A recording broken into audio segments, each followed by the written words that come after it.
यो एउटा ब्लड टेस्टले तपाईँको कुकुरमा भएको किडनी डिजिज चाँडै पत्ता लगाइदिन्छ। जब लक्षण देख्छ 70% भन्दा किडनी बिग्रिसकेको हुन्छ, त्यति बेला हामीलाई ट्रिटमेन्ट गर्न गाह्रो हुन्छ। सो प्रिभेन्टिभ मेजरको लागि यदि एज डग छ, 4 to 5 इयर्स भइसकेको छ भने समय समयमा एसडिएमए टेस्ट गराउनु। किडनी तपाईँको 25% मात्र ड्यामेज भएको छ भने पनि एसडिएमए टेस्टले डिटेक्ट गर्छ। यसको फुल फर्म हो सिमेट्रिक डाइमिथाइल अर्गनाइन। जरुरत कसलाई छ?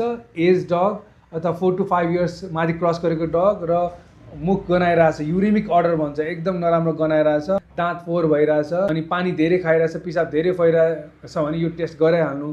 यदि क्रेटानाइनमा हाई छैन, जस्तो क्रेटानाइन र युरिया भनेको र सोडियम पोटासियम भनेको रिनल फङ्सन टेस्ट हो, त्यो चाहिँ तपाईँको 70% अथवा त्योभन्दा माथि बिग्रिसकेपछि बल्ल देखाउँछ अथवा दुइटै किडनी बिग्रिसकेपछि देखाउँछ। तर एसडिएमए टेस्टले 25% मात्र बिग्रेको छ भने उसले पहिल्यै देखाउँछ। रोग लाग्नु अथवा लक्षण देखाउनु अगाडि यो टेस्ट गराउनु र आफ्नो पेटलाई सेभ राख्नु होला।